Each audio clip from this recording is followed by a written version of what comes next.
One of our listeners is challenging the incumbent mayor. That's enough right there. Mm-hmm. The challenger, and our listener, is Don Hill. He seems to have a good handle on Mesquite's biggest problems. And I know that name, but I don't know why. it sounds familiar to me, too, and I can't place it either. He is also a member of the Russ Martin Show Listeners Foundation. All right, I got to tell you now. And I'm not sure, but I'm borderline. I think the Don Hill guy's retarded. I mean, obviously he's a straightforward guy. The Don Hill guy was. Yeah. And some amusement about this Don Hill fellow, and, Doesn't want to acknowledge him, because if you do that, then all of a sudden he's got some type of credibility, because now the incumbent has acknowledged me, Don Hill. That's right. I'm a threat.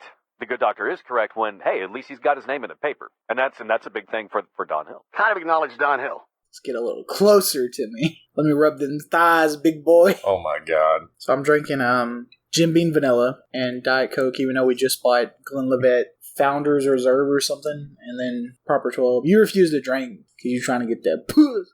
Hey, yeah. Do you remember going to the Russ Martin Show White Trash Party? God. What was it actually called? Because it wasn't called that. It was called... the Russ Martin Tribute Trash Bash. Yeah, Trash Bash. Yeah. Yeah. It was a good time. Oh, yeah. From what I can remember. I mean, the biggest thing that happened was me getting kicked out. So I thought Ryan, a.k.a. Lord Croak, could handle his alcohol because he drinks every day.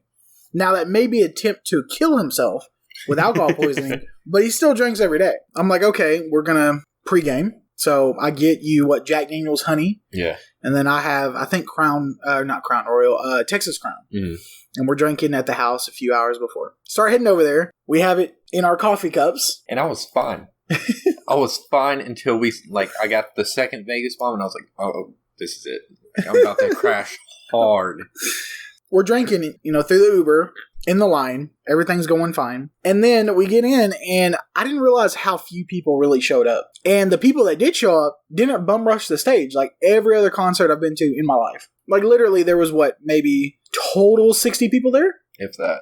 Yeah, and 10 people up on stage? Mm-hmm. So it was fine. Everything was good. We were actually next to a woman in a wheelchair and everything, and it was cool. And the dude that knew the band. I remember him. The dude that knew the band? Yeah, he knew one of the drummers. So Steve Wilkos was the bouncer there.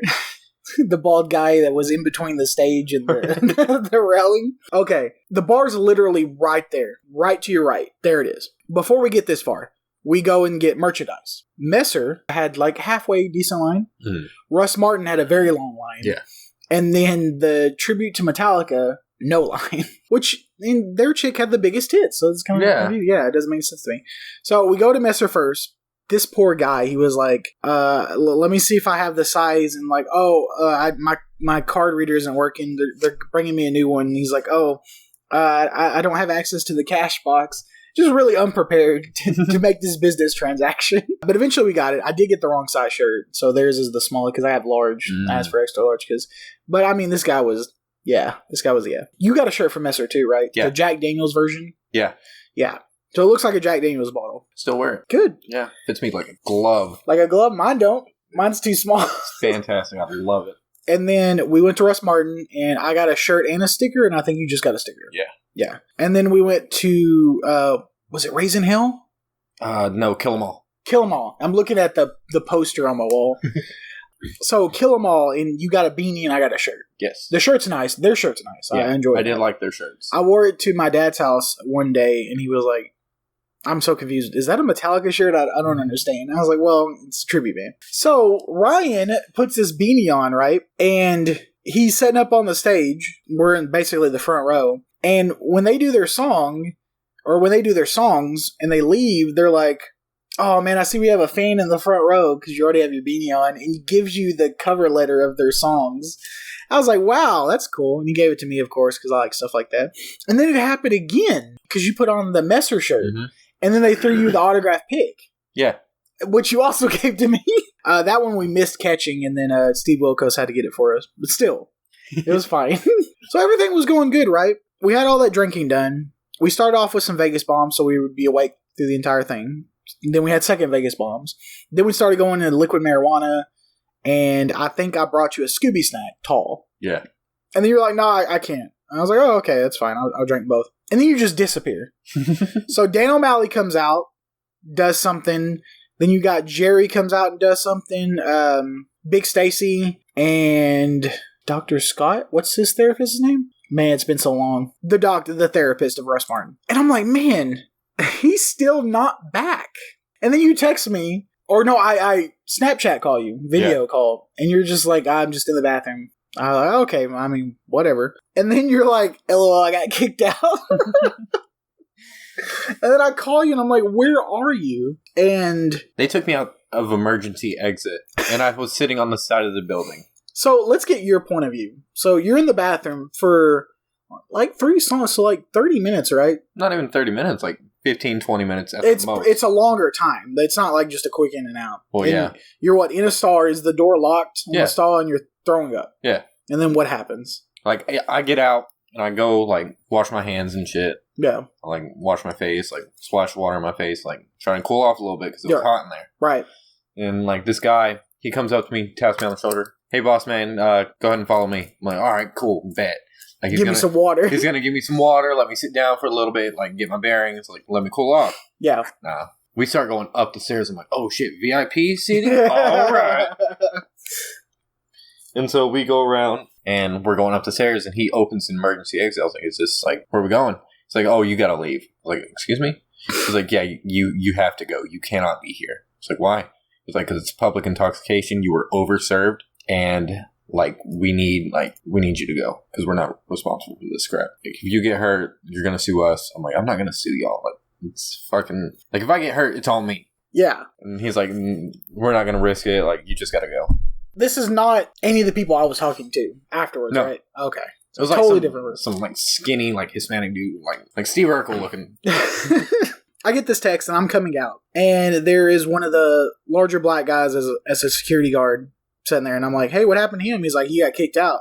Oh, okay, well, who do I have to talk to? And he's like, you want a manager? I was like, sure. They bring out the operations manager, which was the assistant operations manager, lied to me, misintroduced his title. Anyways, so I start getting it in with him. He has his little hired goons come up behind me. 2 also much bigger guys than me.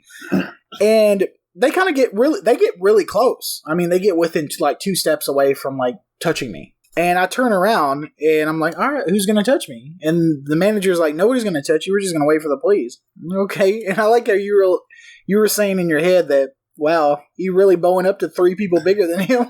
I was getting ready. I was like, all right. Well, got to throw down First now. one that swings, I'm coming after him. Doesn't matter who it is.